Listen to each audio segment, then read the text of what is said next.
Mesdames, Messieurs, bonsoir. Si vous êtes amoureux du sport, sachez que vous êtes à la bonne adresse. Je vous souhaite la bienvenue sur le plateau de la Grande Team.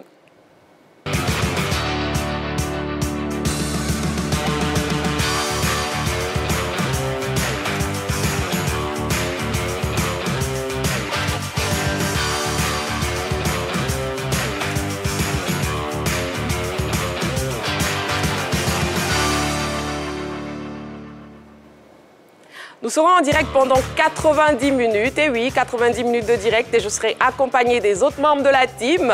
Ils sont donc là, que des hommes ce soir. Bonsoir, messieurs. Bonsoir, madame. Nous aurons donc Henri Jo. Bonsoir, Henri Jo. Comment vous allez? Très bien, ça va très bien. Très bien? Ouais. Un peu de punch quand même? On pourra tenir pendant les 90 minutes? On va essayer. On va essayer, et puis voir si ça ne va pas.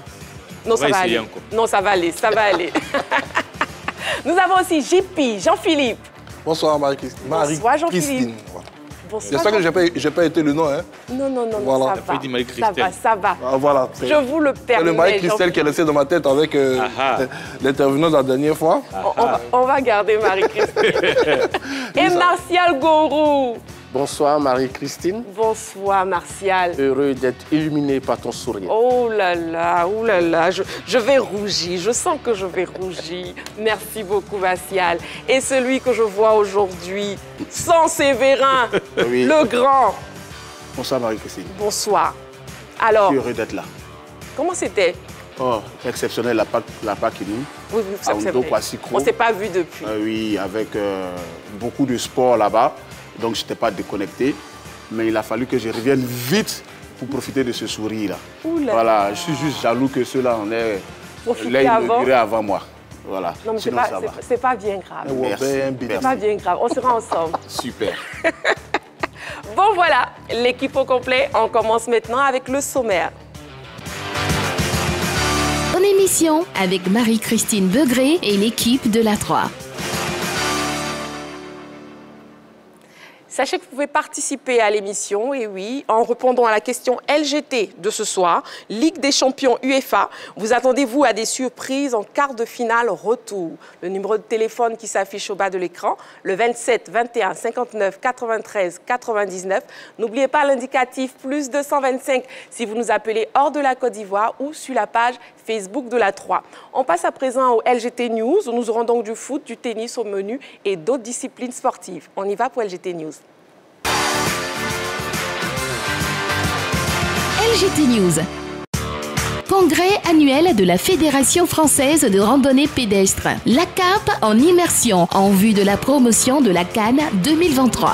La Confédération africaine de randonnée pédestre et du bien-être pour tous, avec à sa tête une forte délégation, dont sa présidente, l'ivoirienne Marie-Laure Essan, a pris part au congrès annuel de la Fédération française de la randonnée pédestre en France. C'était du 29 mars au 4 avril dernier. Selon la présidente de la Fédération française, Brigitte Soulary, cette invitation visait à consolider les relations multilatérales et partage d'expériences entre les différentes entités dans la perspective des JO de Paris 2024. La CAP et la FIRAP, qui accordent une grande importance à la réussite de l'organisation de la prochaine CAN en Côte d'Ivoire, ce congrès était également une bonne opportunité de s'imprégner de certaines réalités. Au dire de la présidente Marie-Laure Essan, cette expédition a été bénéfique. LGT News. C'était les news du jour. Un débrief de ces news s'impose. Jean-Philippe, on a le Maroc qui prévoit de construire un stade de 93 000 places. Oui, de 93 000 places, on va rester sur le continent africain. Un stade qui va coûter la bagatelle somme de 117 milliards de francs CFA, mais ce n'est pas qu'un stade. C'est tout un quartier qui sera construit et dédié à la prochaine Coupe du Monde 2030, à laquelle le Maroc souhaite donc faire partie des pays organisateurs, puisque le Maroc va déposer sa candidature aux côtés du Portugal et de l'Espagne. On espère que l'Afrique, après l'Afrique du Sud, va recevoir quelques rencontres de cette grande compétition internationale, même si mon souhait aurait été porté sur une candidature à 100% africaine. Mais bon, je pense que pour ses premières expériences avec une Coupe du Monde à 48 nations, la FIFA va être beaucoup plus prudente. Pour preuve, en 2026, ce seront 3 pays de l'Amérique du Nord, le Canada, les États-Unis et le Mexique qui ont eu l'organisation de cet événement. Ensuite, ça va être un mix entre l'Europe et l'Afrique avant de pouvoir déployer ce nouveau type d'organisation dans d'autres régions du monde. Maintenant, bon, les Marocains ont depuis de très nombreuses années couru derrière l'organisation de ce grand événement. Là, ils y sont tout proches. Et on sait qu'aujourd'hui, ils ont le soutien de Gianni Infantino, le président de la FIFA, qui est un très grand ami du président de la Fédération marocaine de football et qui pousse pour que le Maroc puisse organiser une partie de cette compétition. C'est un projet très ambitieux. Il faut dire que c'est un espace qui existe déjà à la sortie de la ville de Casablanca et qui était dédié déjà à la construction de ce stade en prélude de l'organisation de cette Coupe du Monde qui leur a échappé depuis lors. Et maintenant, avec cette nouvelle opportunité qui s'offre à eux, ben, on espère qu'ils pourront achever ce chef-d'œuvre-là et puis doter le continent africain d'un véritable quartier dédié à la pratique du football. D'accord. Sans Séverin, vous souhaitez ajouter quelques informations? Je souhaiterais ajouter que le Maroc, c'est à dessein que le Maroc veut la Coupe du Monde parce qu'aujourd'hui, en termes de standing au niveau des infrastructures sportives, le Maroc est à la hauteur des plus grands pays au monde. Dans chaque ville du Maroc, il y a un grand stade construit dédié au football et certains clubs ont leur propre stade.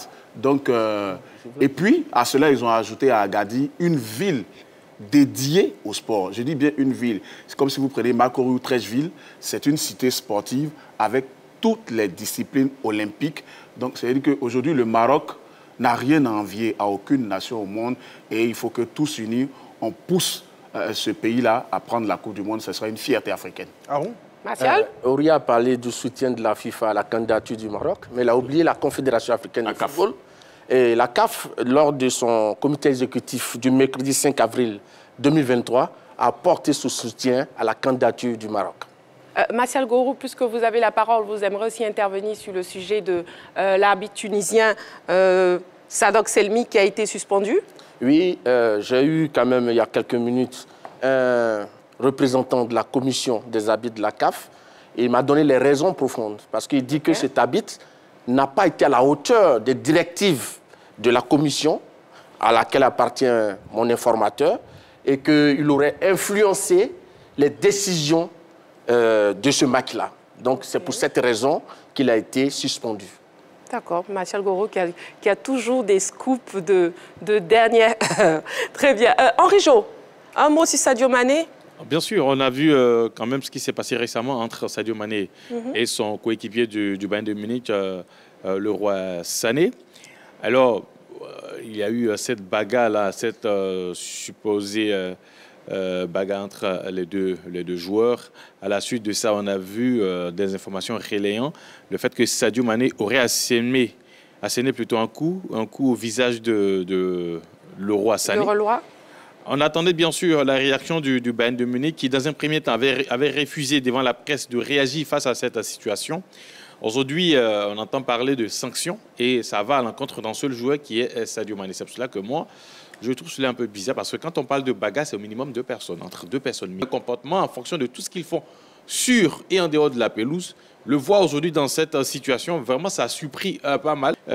Il va rater le match face à Hoffenheim en championnat. On parle de sanctions pécuniaires. Bon, pour l'instant, on ne connaît pas la totalité de la somme qui devra verser à propos de cette situation. Mais bon. D'accord. Mais sans Séverin, moi, j'ai envie de savoir, Sadio Mané, on le sait très pieux et on le sait très exemplaire. Donc, effectivement, qu'est-ce qui a bien pu se passer? Pourquoi ce tact?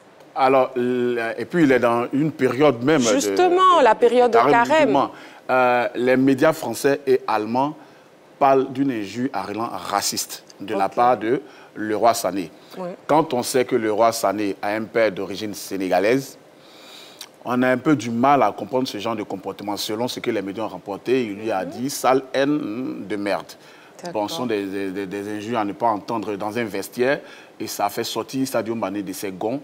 Malheureusement, devant certaines bêtises, les médias français et allemands est vrai. Est-ce que cela ne découle pas en fait d'un problème interne, Martial? Bon, moi je pense que ça arrive dans tous les vestiaires où des coéquipiers peuvent se prendre la tête et puis se battre naturellement. En 2019, c'est déjà arrivé dans cette équipe. Et Lewandowski et Coman en sont venus aux mains, se sont donné des coups de poing. Oui. Mais bon, en 2019, il n'y a pas eu de sanctions. Donc, je crois que, bon, certainement qu'il n'y a pas d'autre problème, mais je pense que, vous savez, c'est un peu le comportement de l'homme. À un moment, on peut être excédé. par rapport à une attitude d'un coéquipier, et cela peut arriver. Très bien. Bon, on pourrait parler en long et en large du sujet Sadio Mané, mais il est temps maintenant de passer au focus de ce soir, et cela concerne la Ligue 2. Focus.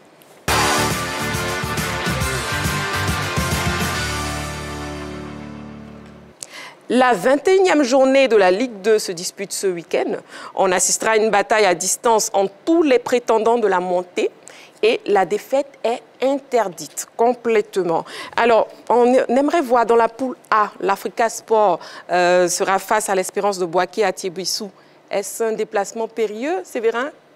Oui, un déplacement périlleux, vu la pelouse, vu les résultats en dents des de l'Africa. Mais bon, depuis 3 matchs, l'équipe vert et rouge est sur un nuage, on va le dire comme ça. Elle était distancée par Boiflé et par Zoman. Aujourd'hui, elle est dans leur talon à 3 points du leader Zoman, avec un match en moins. Donc, je pense que Thiébissou, c'est une équipe quand même à portée. Non, c'est pas Thiébissou, je compte l'Espérance de Bouaké. L'Espérance de Bouaké est quand même une équipe à portée de l'Africa, même si le match se joue à Thiébissou dans l'antre de l'Espérance de Bouaké. Je pense que l'Africa sait voyager. C'est un grand club, la preuve. Ils sont allés gagner Ouragayo à Gagnoa. Donc je pense que ça pourra aller. Avec surtout la montée en point de mire, je pense que ça devrait passer. De quoi doivent se méfier les Aiglons, Henri Joël? De cette équipe de l'Espérance de Bouaké. Ça veut dire quoi? Voilà. Non, mais vous avez analysé, laissez-moi finir. L'Africa doit se méfier de l'Espérance de Bouaké parce que, vous savez, au niveau du classement de cette poule, vous avez l'Espérance de Bouaké qui est à quelques points du premier non relégable. C'est-à-dire, vous avez l'Espérance de Bouaké qui a 22 points et le premier non relégable, c'est l'équipe de la JCA. Le premier relégable, c'est l'équipe du WAC qui a 19 points. Donc, ce qui veut dire qu'en cas de victoire, par exemple, de Williamsville Athletic Club, combinée à une défaite de l'Espérance de Bouaké, Williamsville passe devant. On a en illustration la poule A. Oui, les différentes rencontres. Oui. Williamsville sera au même niveau ou passera devant. Hein. Ouais, ils passeront devant cette équipe de l'Espérance. Donc, il y a la lutte pour le maintien qui se joue dans ce match aussi. C'est vrai, l'Afrique est en train de jouer sa montée, mais aussi l'équipe de Bouaké est en train de jouer son maintien en Ligue 2. Donc, ça serait un match difficile. C'est pour ça que j'ai dit que l'Afrique doit se méfier de cette équipe de l'Espérance de Bouaké. En plus, c'est une équipe qui va jouer presque à domicile. C'est-à-dire, le voyage ne sera pas très long. Bouaké à Thiébissou. L'Africa sera obligé de quitter Abidjan pour Thiébissou. Donc, ça va compter. En plus, ça faisait un peu rigoler ce qu'on a vu sur les réseaux sociaux, notamment le community manager de l'Africa qui avait évoqué la brousse dans laquelle va jouer son équipe. Une brousse qui n'est pas, selon ses thèmes, une brousse qui n'est pas à l'image du club de l'Africa. Mais quand on joue en Ligue 2 aussi, il ne faut pas se plaindre de certaines pelouses. Il ne fallait pas arriver en Ligue 2. Ils y sont, donc ils doivent s'accommoder, ils doivent essayer de faire avec les moyens de bord au niveau de la Ligue 2. Donc voilà un peu quelques éléments qui peuvent perturber, mais derrière, vous avez une bonne colonie des supporters de l'Africa qui est en train de se préparer pour le voyage sur Thiébissou afin de pousser les Verts rouges à la victoire. Sans c'est vrai à parler de regain de forme juste ces derniers matchs. Oui, ce regain de forme là aussi est arrivé au moment où les clubs de tête quand même sont un peu en difficulté. Donc ça rapproche l'Africa quand même de la tête de cette poule. L'Africa qui a 3 points du leader. D'accord. Merci beaucoup.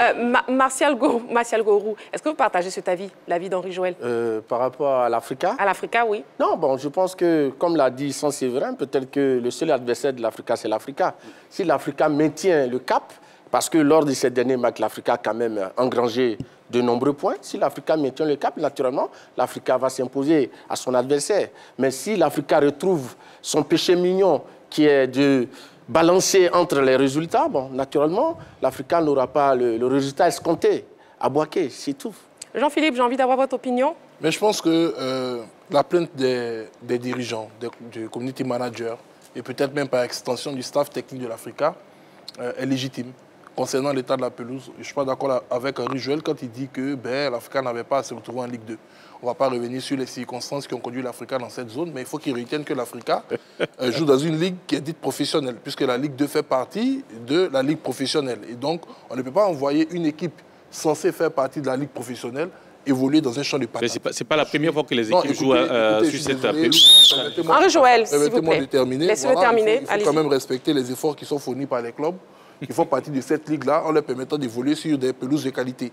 Donc l'Africa attire simplement l'attention de la Ligue pour que d'ici les saisons à venir, pour les clubs qui vont rester en Ligue 2, ils n'aient pas à subir ce genre de, je dirais, de traitement. Maintenant, concernant l'état de forme de l'Africa Sport d'Abidjan, je pense que c'est dans ce même sprint final, l'année passée, que l'Africa avait laissé des plumes et s'était vu, je dirais, dépassé par le stade d'Abidjan, notamment lors de l'avant-dernière journée, dans ce face-à-face magnifique, magistral. Je pense que ça a été la rencontre de l'année ici en Côte d'Ivoire entre Oye et Yeye qui a vu le stade d'Abidjan accéder à la Ligue 1.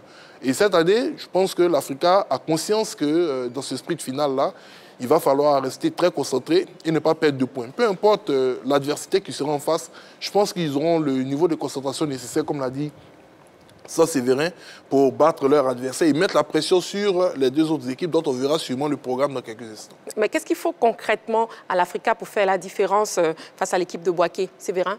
Il faut être réaliste. Il faut être réaliste devant les buts. Et aujourd'hui, la division offensive de l'Africa fait le boulot. Elle a au moins inscrit un but sur les 3 derniers matchs. Le fighting spirit est revenu, il va falloir le conserver et il faut aussi avoir une bonne assise défensive. Ce sont des recettes qui font des miracles durant ces dernières semaines, donc il faut que l'Africa les conserve. Et surtout, il faut rester dans le discours du coach. Il a toujours demandé à ses joueurs, Haj Mohamed, il a demandé à ses joueurs de ne pas se concentrer sur l'arbitre.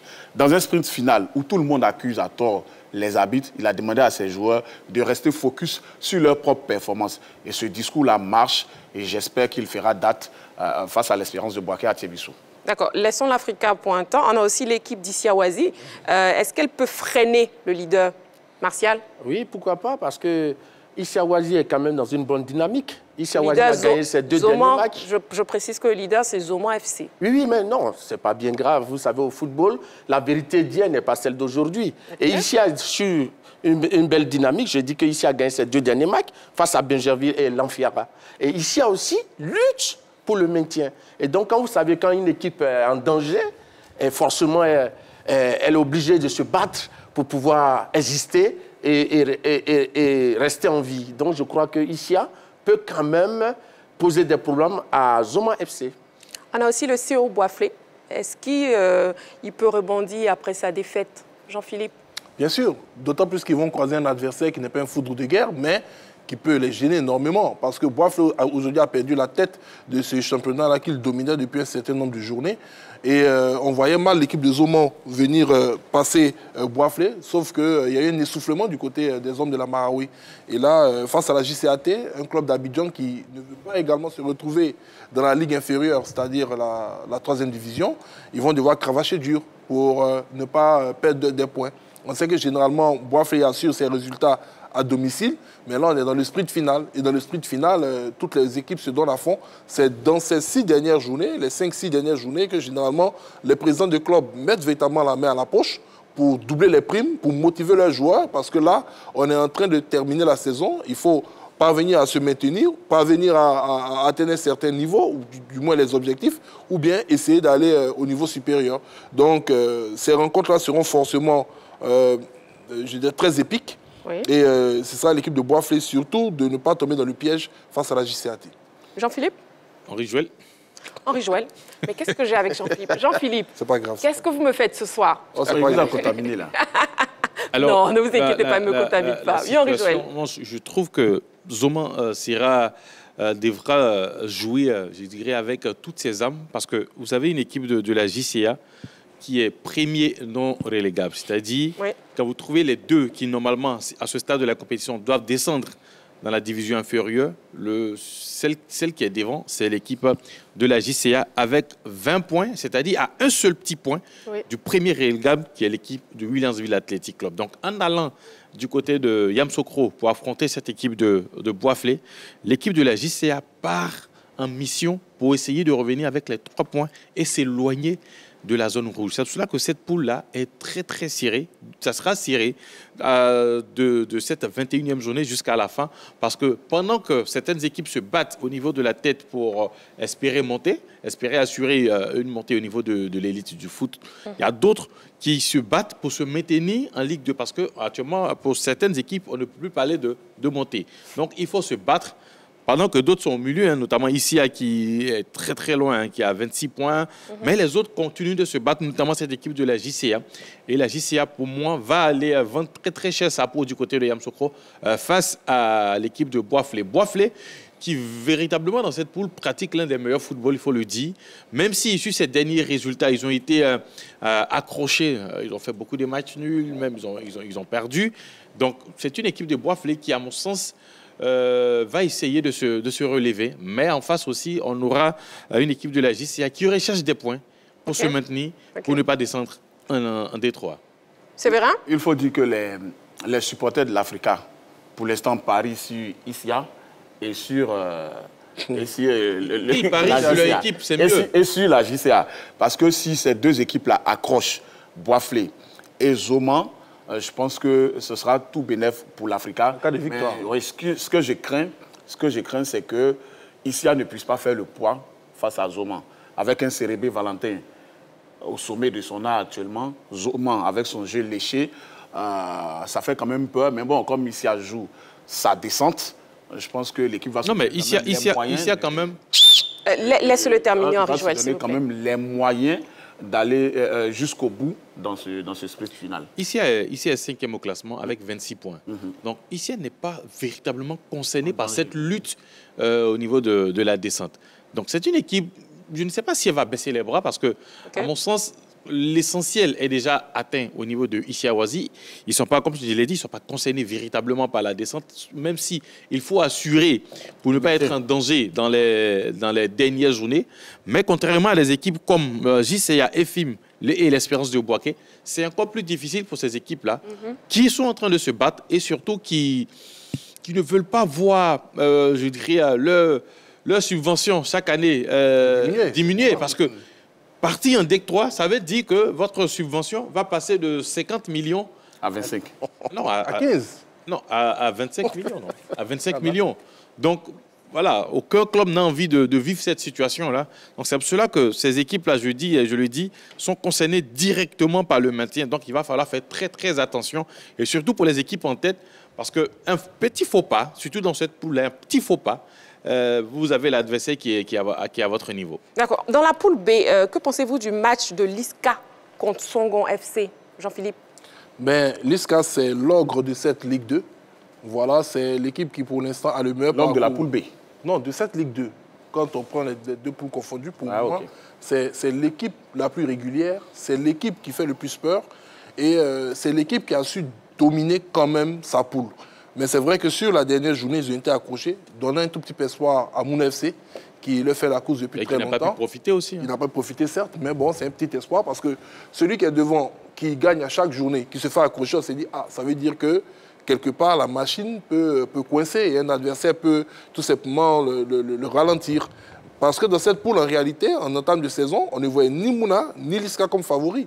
Tout le monde avait les yeux rivés sur la grosse machine de Yamoussoukro FC, qui se retrouve à la 3e place. Donc aujourd'hui, l'ISCA qui fait toujours la course en tête, certes, malgré le fait d'avoir laissé les points en cours de route lors de la dernière journée, a l'opportunité de relancer la machine et puis d'assez rapidement concrétiser son projet de monter dans l'élite. C'est une magnifique équipe, une formation qui joue magnifiquement bien au football.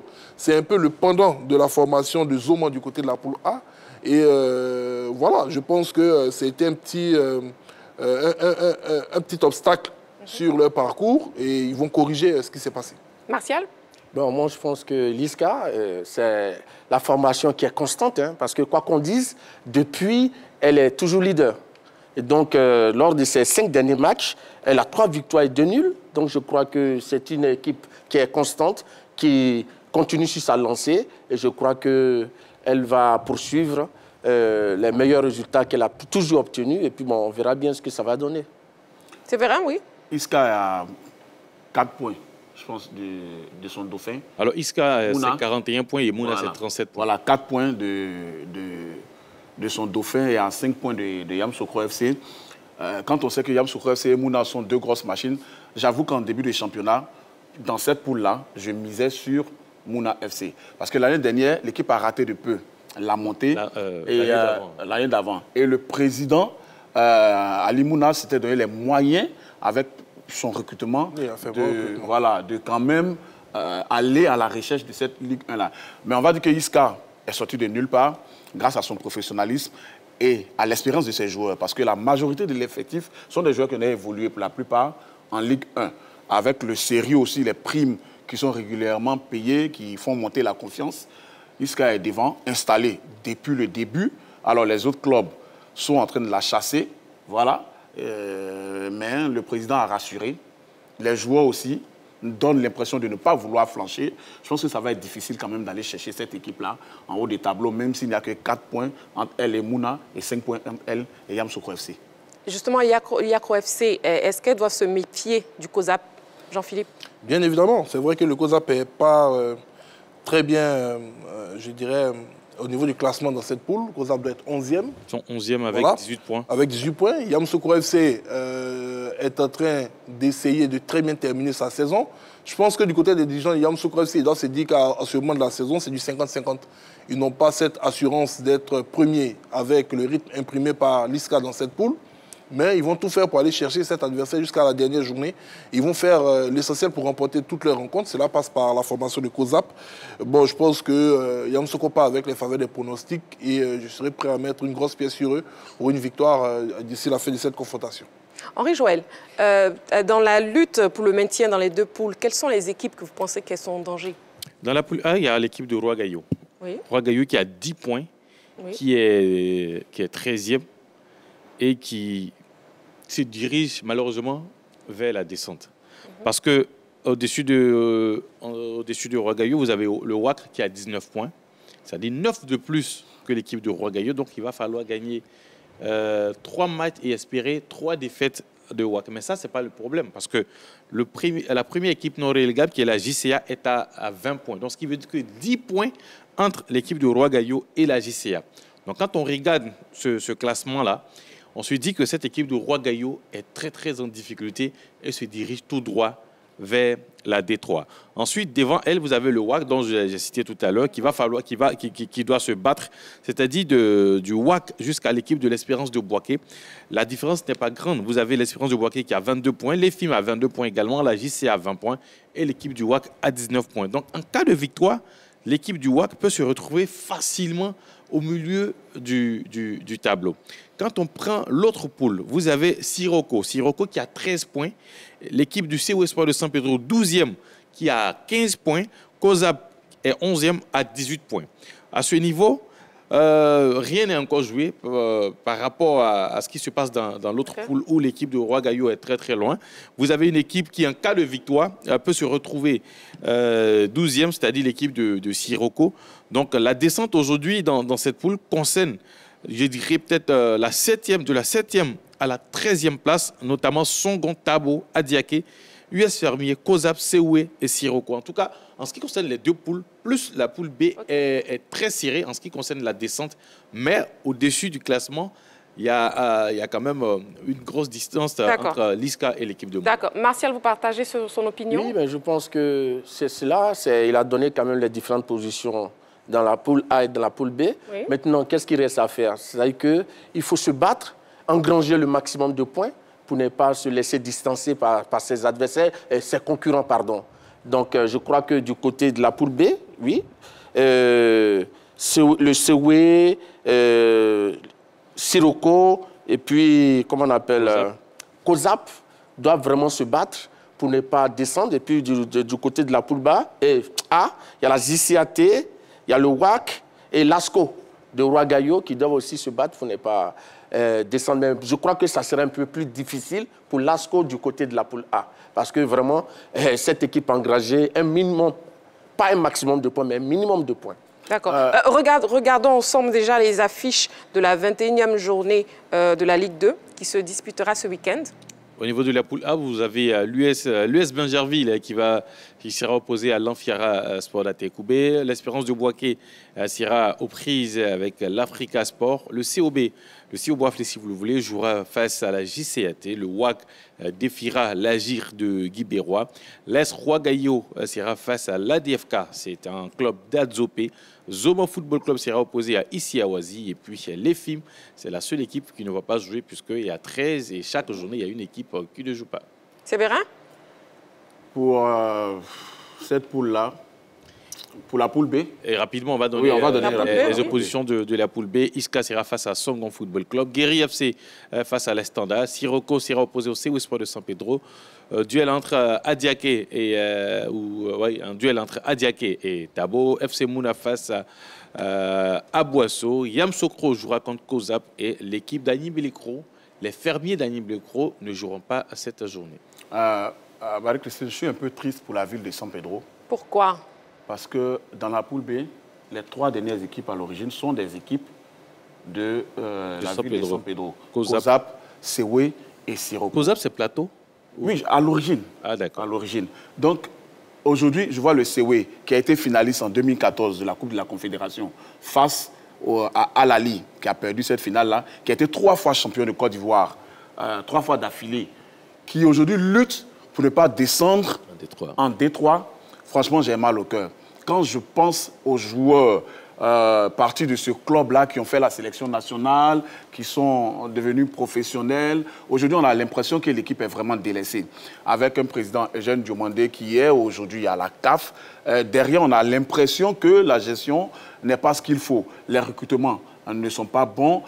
Une équipe comme le CEU aujourd'hui devait jouer le haut du tableau, comme l'Africain en Ligue 2, parce que ce sont quand même des équipes de calibre de notre championnat. Vivement que les autorités et que les dirigeants fassent tout pour que San Pedro, où sera construit un stade de la CAN, soit au devant de la scène pour que nous allions assister à des rencontres incroyables là-bas. Et pourquoi ce sont les autorités qui doivent faire? Je ne comprends pas. Il faut participer à la vie des clubs. Messieurs, si vous permettez, il est temps de marquer une pause. On revient tout de suite après pour les débats. On va pour la pause.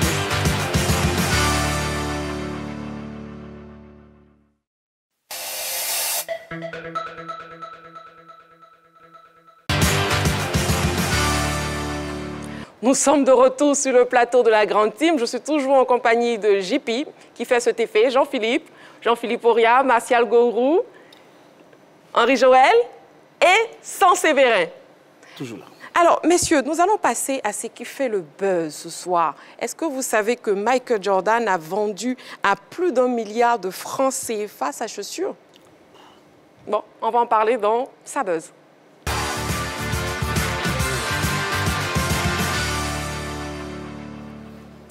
Plus d'1 milliard de nos francs CFA pour cette vente aux enchères de la chaussure de Michael Jordan. N'est-ce pas ahurissant, messieurs? Séverin? Vraiment, il y a des sommes, quand tu les entends, tu as le vertige. Pour une simple chaussure, je ne pense pas que JP Auria puisse vendre une chaussure à ce prix-là. Mais bon, c'est quand même... Soyez patient, soyez patient. Quand même Michael Bon, Jackson. vous savez quoi, messieurs? On va regarder la vidéo et puis on va revenir sur le plateau. On y va pour la vidéo. Jean-Philippe? Ouais, c'est dingue, comme l'a si bien dit Martial. Et sans Séverin, oui. Voilà, c'est dingue quand même. Mais je me rappelle encore, j'étais, je ne vais pas dire tout jeune, hein, relativement jeune, de cette magnifique finale d'NBA face au Utah Jazz emmenée par Karl Malone. C'était l'une des finales les plus disputées de l'ère de domination des Chicago Bulls. Et là, aujourd'hui, voir Jordan vendre cette chaussure-là à ce prix, je ne suis pas surpris parce que j'essaie de ramener un peu la valeur de ce bien à la fortune de l'homme aujourd'hui. Bon, pour lui, ça ne représente pratiquement pas grand-chose. C'est sûr que c'est de l'argent qui va se retrouver dans une œuvre caritative, mais ça démontre combien des années plus tard, il fascine encore des personnalités.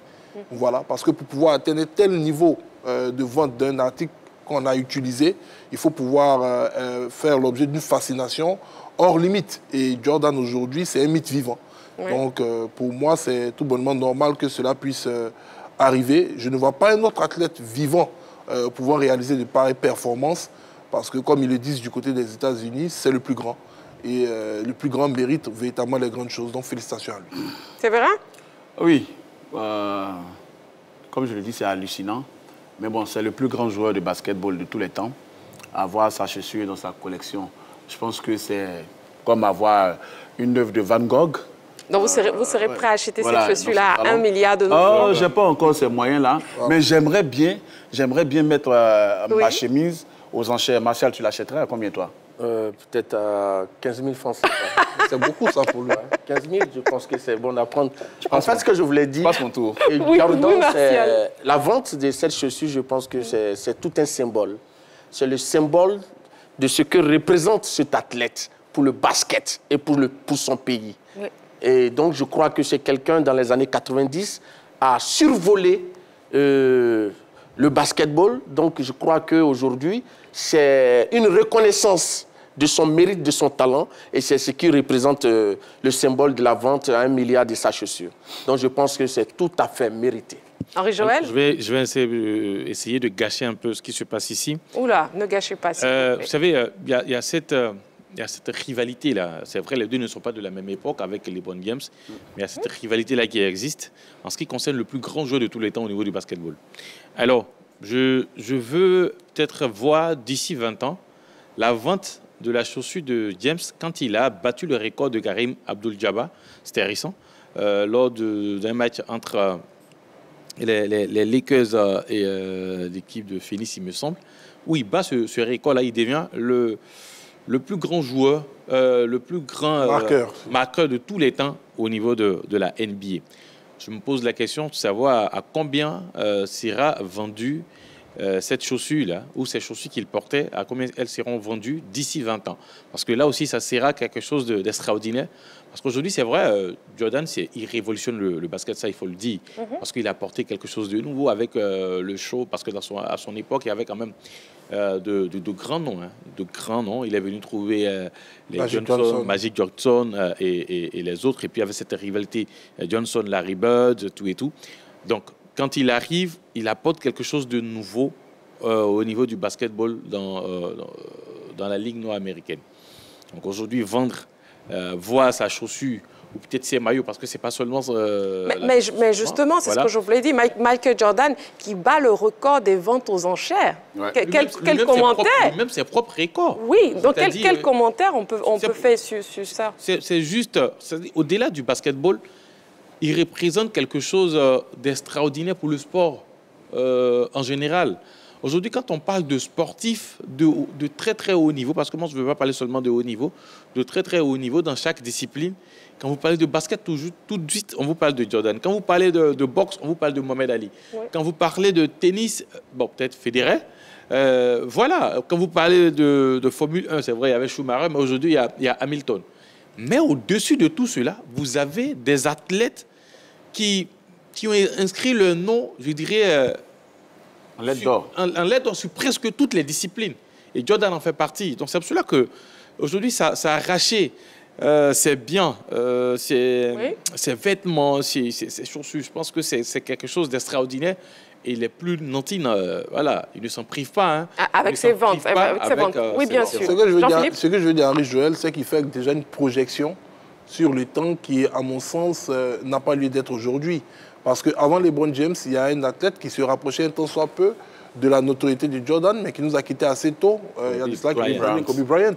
Donc on ne peut pas présager de ce qui va se passer déjà avec LeBron James. On ne sait pas ce qui va se passer dans quelques années. Il est évident qu'aujourd'hui, LeBron James est le premier basketteur en activité à atteindre la fortune de plus d'1 milliard de dollars. On est dans une nouvelle époque avec ce genre d'athlète. Mais Jordan, c'est l'icône absolue de cette discipline sportive. Quand on regarde le palmarès de Jordan, il y a beaucoup de records qu'il n'a pas battus, qui ont été battus par LeBron James. Mais les gens n'aiment pas Jordan parce que c'était le plus physique, parce que c'était le plus technique, parce que c'était le meilleur marqueur. Mais il avait avec lui une aura tout autour qui faisait que quand il était sur un terrain, peu importe ce qui se passait, on savait que quelque chose allait se passer. Donc, pour moi, c'est normal ce qui arrive. Il a fait rêver des générations et des générations. Si on parle d'athlète qui a vulgarisé véritablement la pratique du basketball à travers le monde, c'est Michael Jordan. Bon, il est de l'époque d'un autre Michael Jackson en musique. C'était ces personnalités-là qui faisaient vibrer le monde. Donc, je ne suis pas surpris aujourd'hui qu'il ait gardé une fanbase aussi populaire, aussi nantie aujourd'hui, qui puisse continuer comment je pourrais le dire, l'admirer. L'admirer, voilà. Okay. Et pratiquement le porter au pinacle. Donc, pour moi, Martial qui désire ajouter quelque chose en une minute. Il faut toujours mettre l'aspect affectif parce que ça compte. Il y a des athlètes qui réussissent de belles performances, mais il y a d'autres qui sont mieux aimés. Je prends un exemple banal. Didier Drogba, il est l'homme qui a une aura qu'on ne peut pas comparer à quiconque, alors que M. Samuel Eto'o a quand même eu les meilleurs résultats. Donc c'est l'exemple que je voulais donner. Donc M. Jordan est beaucoup aimé, oui, beaucoup aimé de ses fans. D'accord. Messieurs, je vais vous demander d'utiliser vos panonceaux et me répondre par un oui ou par un non par rapport à la question LGT de ce soir. Vous attendez-vous à des surprises en quart de finale retour, oui ou non? Jean-Philippe, oui. Martial, oui. Ah ben, oui pour tout le monde. Ouais. Vous pouvez argumenter, s'il vous plaît, Séverin? Oui, des surprises, oui. Mais j'ai un match bien ciblé. Je pense notamment au match Milan AC Naples, qui se jouera sur le stade du Napoli pour le retour. Je crois que Naples a envie de vraiment faire un coup dans cette Ligue des Champions. C'est vrai que sur les 2 derniers matchs face à Milan, ils perdent en championnat 4-1, je pense, et ils perdent en Ligue des Champions 1-0.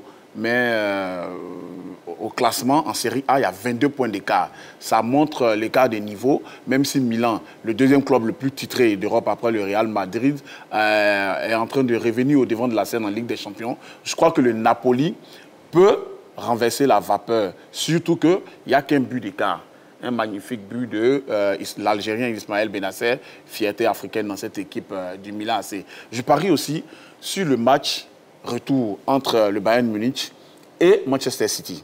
Le Bayern Munich a pris l'eau 3-0 à l'Etihad Stadium, mais cette équipe du Bayern, joueuse et avec son public, pourrait renverser la vapeur. Je crois que ces 2 matchs-là vont être vraiment serrés. Je n'aimerais pas être à la place des parieurs. D'accord. Messieurs, je reviendrai à vos avis tout de suite. Nous avons un appelant, M. Akebo Lucien, qui nous appelle de Yopougon. M. Akebo Lucien? Ouais, bonjour Marie-Christine. Bonsoir. Bonsoir. Puisque Auria voulait m'encourager à vous appeler Marie. Non, il n'a pas réussi à vous influencer. Merci beaucoup. C'est bien Marie-Christine. Bonsoir Akebo Lucien. Oui. Moi, je dirais que le seul match à suspense, c'est un peu, comme on appelle le match Naples-Milan. Pardon, c'est ça, Naples-Milan, c'est le seul match à suspense. Sinon, le reste, je pense que les dés sont déjà faits. Les dés sont déjà faits. Tout à l'heure, sans dire le choc entre Bayern et comment on appelle, et City. Mais je pense qu'aujourd'hui, quand il regarde, je pense qu'il revient un peu regarder un peu ses papiers. Cette année, cette équipe de City n'a pas encore perdu à l'extérieur. Elle n'a pas joué, c'est pas le City qui bling. Cette année, même contre Copenhague, elle va réussir son 0-0.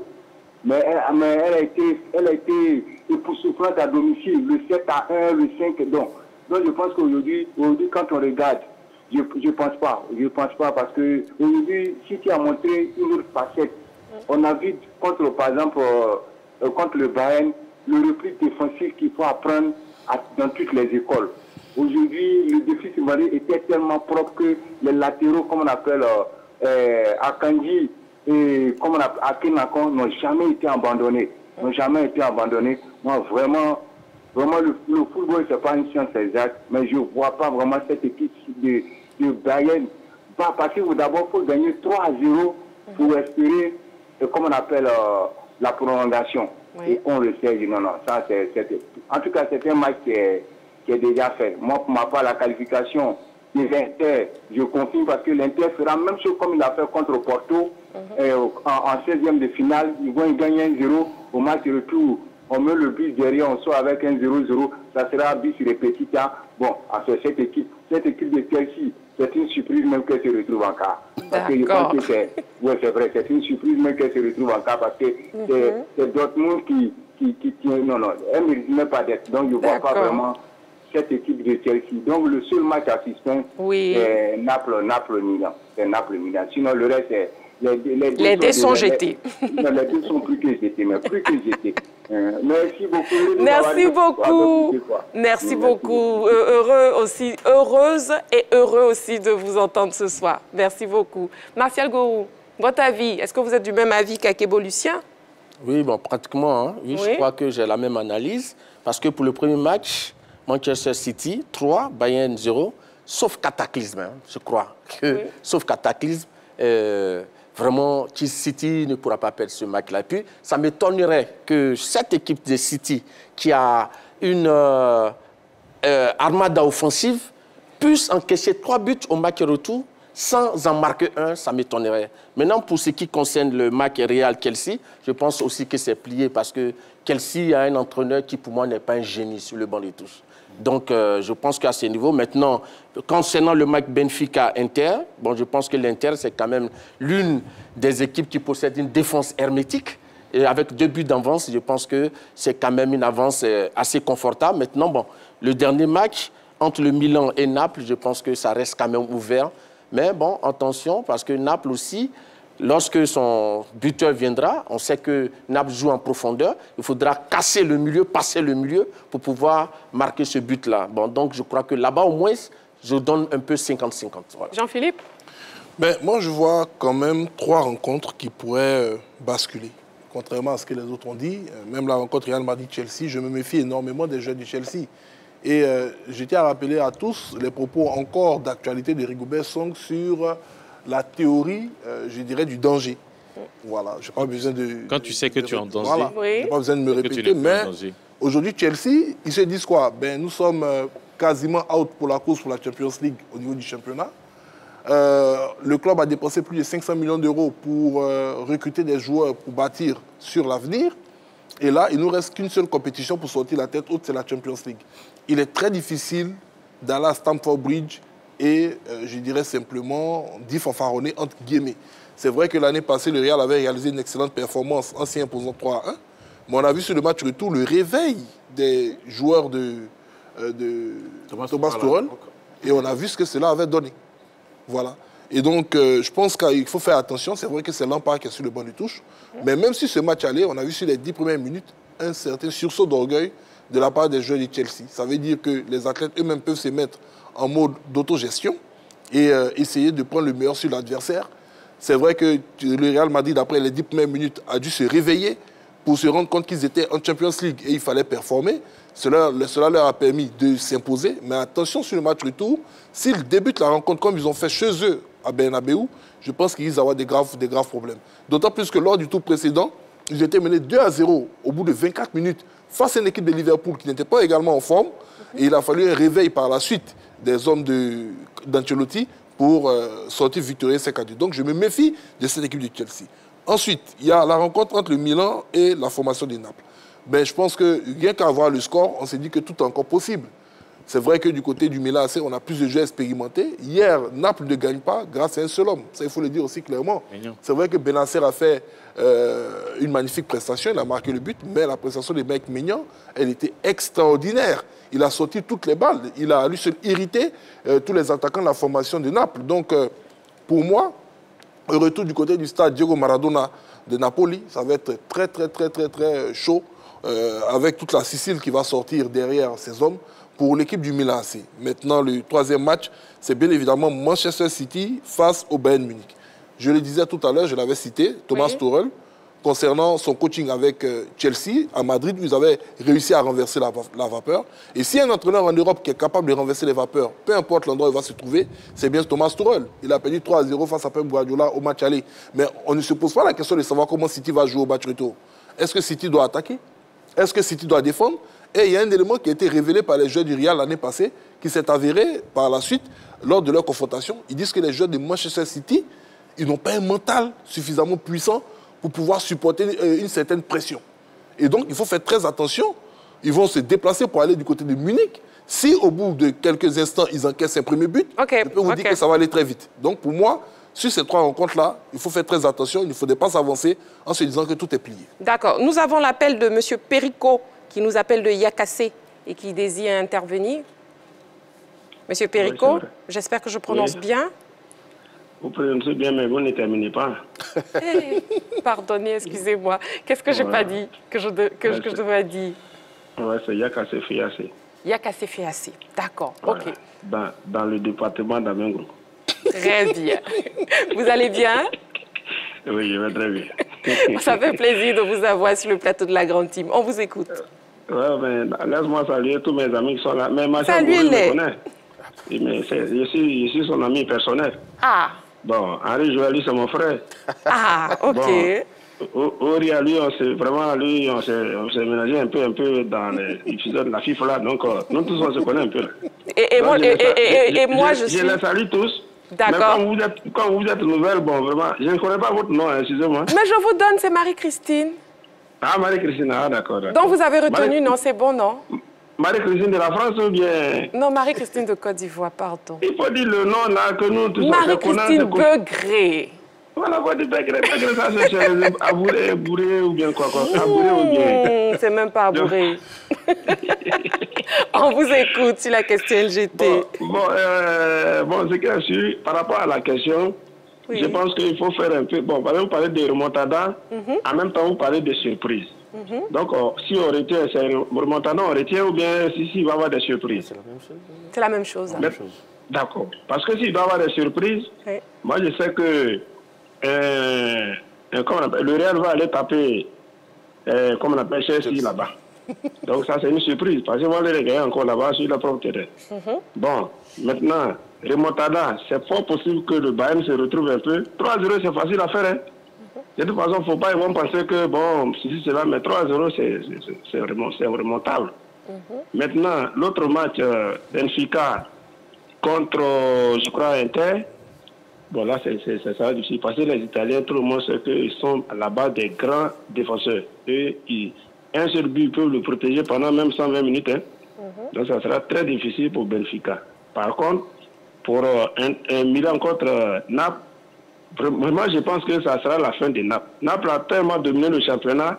La dernière fois, ils ont pris le match en haut. Vous l'avez vu. Et ils ont été très surpris. Donc, ils seront encore très surpris au match retour où ils vont prendre encore un autre but à 0. Voilà. Donc, les remontadas, là, en fait, on parle de remontadas quand le score au match aller est un peu... Ça veut dire que tout le monde voit que c'est impossible. C'est ce qu'on appelle remontada. Donc, s'il doit y avoir remontada, c'est au niveau de 3-0. Peut-être 2-0 à la rigueur pour le Real de Madrid. Mais bon, de toute façon, Real, ils sont habitués. Hein, ce sera très difficile pour nous. Parce qu'il y a quelqu'un qui a dit tout à l'heure, Chelsea même, je pense que ça a été une surprise qui se retrouve là-bas. Ça, cette année-là, ça ne va pas chez nous. On va aller chercher Drogba pour venir faire le travail. Quand il dit Drogba comme ça, tu vois Marcel Gourou, il rit. Hein. Il ne veut pas laisser Drogba. Il ne le laisse pas. D'accord, merci beaucoup. Merci beaucoup, M. Perico. Merci beaucoup. Oh Dieu. Allez, bonne soirée. On a aussi l'infographie, si la régie nous le permet. Oui, le résultat des matchs allés. Oui, les différents résultats. Le Real de Madrid a battu Chelsea 2-0. Benfica à domicile a été surpris par l'Inter de Milan 2-0 également. Le Milan s'est imposé 1-0 face à l'équipe de Naples. Et puis l'AS victoire de Manchester City 3-0 face à l'équipe du Bayern de Munich. Marcel Gourou. Oui, en fait, ce que je voulais dire pour revenir sur ce match entre Manchester et Bayern, c'est qu'il faut dire que le Bayern, hein, il y a eu quand même son entraîneur Tuchel a eu un problème de choix des joueurs. Parce que quand on prend un joueur comme Sané et Gnabry, c'est des gens qui n'étaient pas dans le 11 rencontres de l'ancien entraîneur. Et il laisse Müller sur le banc. Et puis, pourquoi forcément on veut faire jouer Mané dans l'axe, alors qu'on sait qu'il est plus percutant sur les côtés. Donc, quand on voit ce genre de choix, et lorsqu'on offre des cadeaux ou mettre un bâton à son adversaire pour se faire battre, avec de grossières erreurs défensives, je crois qu'il va falloir faire un travail remarquable pour que cette défense du Bayern puisse réellement faire face à l'offensive, à l'armada de Manchester City. Alors, rapidement, parce que en ce qui concerne les remontadas, parce que j'avais dit oui, je vais prendre deux situations après les matchs allés. L'homme du match de City Bayern, c'est le défenseur Stone. L'homme du match de Milan-Naples, c'est le gardien Mike Maignan. Ça veut dire beaucoup de choses. Ça veut dire quoi? Quand vous jouez un match et que vous gagnez, vous remportez le gain, et que derrière, l'homme du match est soit un défenseur ou soit un gardien, ce qui veut dire que vous avez été dominé dans l'ensemble. C'est vrai, peut-être vous avez gagné, mais vous avez été dominé. Le Milan AC a été dominé outrageusement par l'équipe de Naples, même si ils ont perdu. L'équipe de Naples a dominé, même si Naples a perdu, parce qu'en face, vous avez un gardien qui est en train de monter en puissance depuis des années, qui est Mike Maignan, qui est aujourd'hui le gardien titulaire de l'équipe de France. Et il faut savoir aussi que sur ce match aller-là, l'attaquant nigérian Osimhen, 21 buts en 23 matchs cette saison en championnat, était absent. Et Spalletti, l'entraîneur de... Il vous reste juste une minute en région. Voilà, Spalletti a déjà annoncé le retour d'Osimhen pour le match retour. Quand vous prenez le match à Bayern de Munich City, à la fin du match, Guardiola fait une interview et il dit il espère que ses joueurs ont vu la manière dont les joueurs de Bayern ont joué. Il n'a pas besoin de leur parler pour le match retour. Ça veut dire beaucoup de choses. Ça veut dire qu'il est lui-même, il est conscient de la domination du Bayern de Munich sur cette rencontre et que le Bayern est capable quand même de jouer de la même manière, de rééditer l'exploit en termes de jeu sur le match retour. Et quand Martial parle de grossière erreur, je suis d'accord parce que les buts de City ont été offerts à 2 reprises. Les 1 minute sont arrivées. Sans Séverin, une réaction? Oui, quand on écoute les commentaires, on voit que les joueurs du Napoli ne sont guère résignés. Ils savent qu'il y a un élément qui manque dans leur équipe, qui peut être au top. Osimhen, le Nigérian. Donc, ils aimeraient bien le voir face à Mike Maignan. Parce que ça aussi, ça va être un duel qui sera très déterminant pour ce match retour. Et pour embrayer sur Bayern City, hier, ce qui a fait la différence, c'est les choix tactiques. Guardiola a joué avec un Stones en défense, mais qui allait faire le surnom au milieu. Tandis que Thomas Tuchel n'a pas joué avec un attaquant de pointe.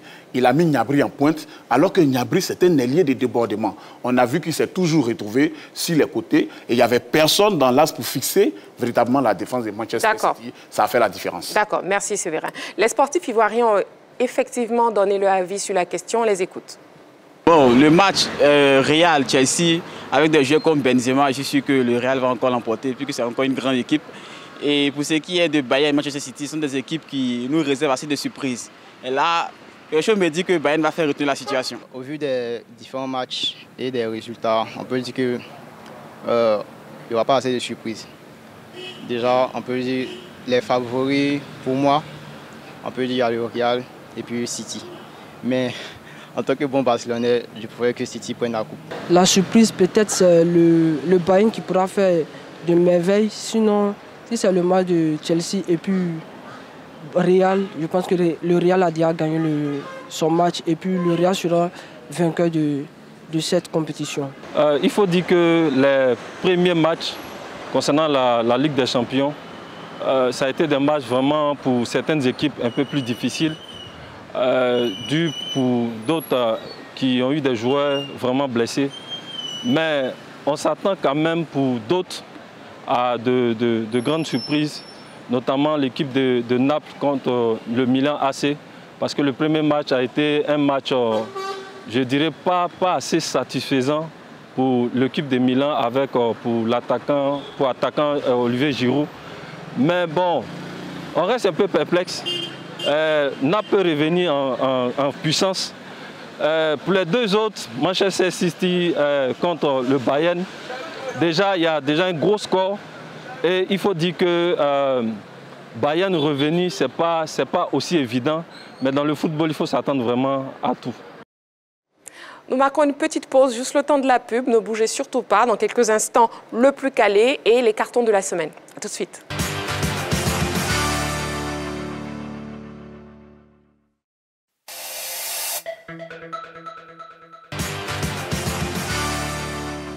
Nous sommes sur le retour. Je ne sais pas pourquoi j'arrête pas de dire cette phrase, mais je vais y arriver. Jean-Philippe, ne me regardez pas comme ça. Nous sommes de retour sur le plateau de la Grande Team et nous passons à présent au carton de la semaine.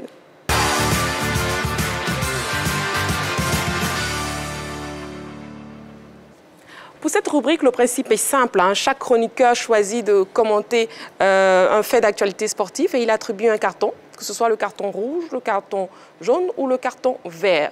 On commence avec Séverin. Oui, carton rouge. Carton rouge à la Commission centrale des arbitres, qui, je vais le dire comme ça, est en train d'attiser une mini-crise au sein des arbitres de Côte d'Ivoire. La MAFSI a fait une conférence de presse pour dénoncer un certain nombre de choses. Les arbitres qui font les mêmes matchs, des doublons dans le championnat, le fait aussi que la commission ne soit pas dirigée par un ancien footballeur, alors que... Un ancien arbitre. Oui. Parce que la FIFA, dans ses tests, le recommande. Elle est dirigée par un ancien footballeur, M. Kalou Bonaventure. Et donc, elle a porté ces faits à la connaissance de la presse. Et 24 heures après, la commission centrale des arbitres, avec certains membres, se réunit à Yamoussoukro et elle annonce la création d'une nouvelle union des arbitres. Oui. Et en plus de cela, elle dit qu'elle va maintenant nommer les présidents de commissions régionales d'arbitres. Et donc, pour ça, un carton rouge. OK. Jean-Philippe, carton? J'ai un carton vert. Couleur? Carton vert, okay. Pour Amad Diallo, qui a été nominé cette semaine à l'EFL Awards dans la catégorie des meilleurs jeunes de la Championship, l'équivalent de la 2e division en Angleterre. Il est nominé en compagnie d'Alex Scott de Bristol City, d'Aiden Aken de Middlesbrough. Bon, lui-même, il évolue du côté du Sunderland, lui, il est en provenance de Manchester United. Il faut dire que notre jeune ailier de 20 ans a réalisé de très belles performances cette année. Il a participé à 32 matchs sur 35 possibles pour 11 buts inscrits, 2 passes décisives. Voilà, il a contribué à 26% des buts inscrits par son équipe. Dans la même catégorie, donc, il va devoir affronter un jeune Anglais de 19 ans qui lui a participé à 37 matchs et un Écossais de 20 ans qui lui a participé à 30 matchs. Qui sont tous deux des milieux centraux. OK. Martial Gourou, votre carton est de quelle couleur? Mon carton, il est jaune. Jaune, d'accord. C'est un avertissement. Oui. Le roi Sané, qui a réussi l'exploit de sortir le légendaire Sadio Mané, quelqu'un qu'on connaît de très calme, de ses gangs. Donc je crois qu'avec ce qu'on a entendu, des propos racistes, je pense que le racisme n'a pas sa place au football. Donc je crois que c'est un carton jaune pour le roi Sané. Le carton d'Henri Joël est de quelle couleur? Un carton vert à André Kofi Romaric, le coach de la FAD. Vous savez, voilà un coach qui, aujourd'hui, est en train de faire son petit bonhomme de chemin sans faire beaucoup de bruit.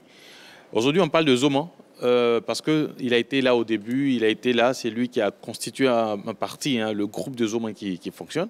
Ensuite, il part du côté de la FAD. Dans les débuts, ça a été difficile. Mais aujourd'hui, il fait de très bons résultats, notamment il est 4e et il va se qualifier sans doute pour le Caridas au niveau du championnat. Il a fait 2 matchs nuls face à la SEC, parce que ce n'est pas donné à toutes les équipes dans le championnat de faire match nul face à la SEC, en aller et retour, 0-0 au match aller, 2-2 aujourd'hui au match retour, et c'est son équipe même qui avait ouvert le score avant de se faire rejoindre et se faire dépasser par la SEC. Et en fin de match, son équipe a réussi à égaliser. Donc, carton vert. Et je l'avais dit, moi, je pensais que quand la nouvelle fédération était arrivée, on pouvait lui confier le U23, ce qui n'a pas été fait. Mais je vais attirer quand même l'attention. Il faudrait qu'on mette la sur Romaric. Merci, Henri Jo. Il est temps de savoir qui est le plus calé de vous 4. Vous allez devoir jouer en groupe, donc le groupe A et le groupe B. On passe donc au plus calé.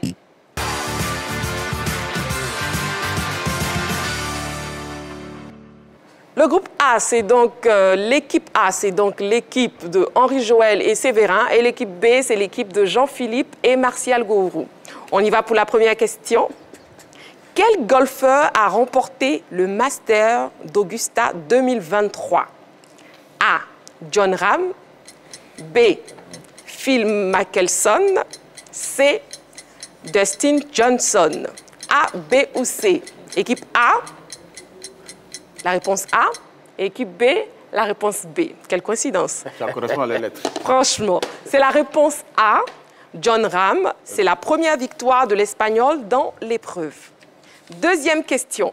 Quel club occupe actuellement la dernière place au classement de la Ligue 1 ivoirienne? A. ASEC Mimosa. B. USC Bassam. C. CO Korogo. A, B ou C? Équipe B, la réponse C. Tarde, équipe A, vous tardez. Tarde, vous voyez ça, la réponse C. Normalement, c'est de la triche. Non, c'est pas de la triche. Pas de la triche. Tarde. Ne vous inquiétez pas, Jean-Philippe, parce qu'en plus, ce n'est même pas la bonne réponse, car la bonne réponse, c'est la réponse B, USC Bassam. Les insulaires occupent la 16e place avec 19 points après 23 journées. La troisième question.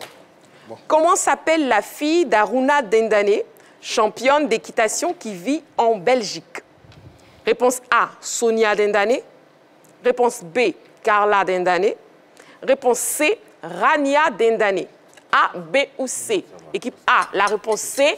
Équipe B, équipe B. Ah, excusez. La réponse C. Jean-Philippe, quand c'est vous, c'est excusé. Mais non, je n'ai pas suivi. Un carton jaune pour Jean-Philippe. La réponse, c'est la réponse C, Rania Dendane. Rania Dendane, un carton jaune pour Martial. Rania Dendane a été célébrée il y a quelques jours à Abidjan par le Comité national olympique. La quatrième question. Quelle franchise a terminé la saison régulière NBA en cours avec le meilleur bilan? A, Denver. B, Boston. C, Milwaukee. A, B ou C? Équipe A, la réponse C. Équipe B, la réponse B. C'est la réponse C, Milwaukee. Premier de la saison régulière avec 58 victoires et 23 défaites. La cinquième et dernière question. Quel joueur détient le record de victoires au tournoi de tennis de Monte-Carlo? A, Gustavo Kuerten. B, Rafael Nadal. C, Novak Djokovic. A, B ou C? Équipe B, la réponse B. Et équipe A, la réponse B. Effectivement, c'est la réponse B. Rafael Nadal, avec 11 titres, dont 8 consécutifs. L'Espagnol est absent cette année en raison d'une blessure. T'es battu, c'est le roi de Roland Garros à Monte-Carlo. Pourtant, ce n'est pas la réponse qu'il voulait mettre. Roulement de tambour pour avoir le résultat. Félicitations. Eh bien, c'est l'équipe A de Henri Jo et Séverin. 4-2, notre grande team de ce soir. Le rendez-vous est pris pour demain. On se retrouve donc demain, 20h30, toujours sur la 3. D'ici là, prenez soin de vous et n'oubliez pas, faites toujours du sport.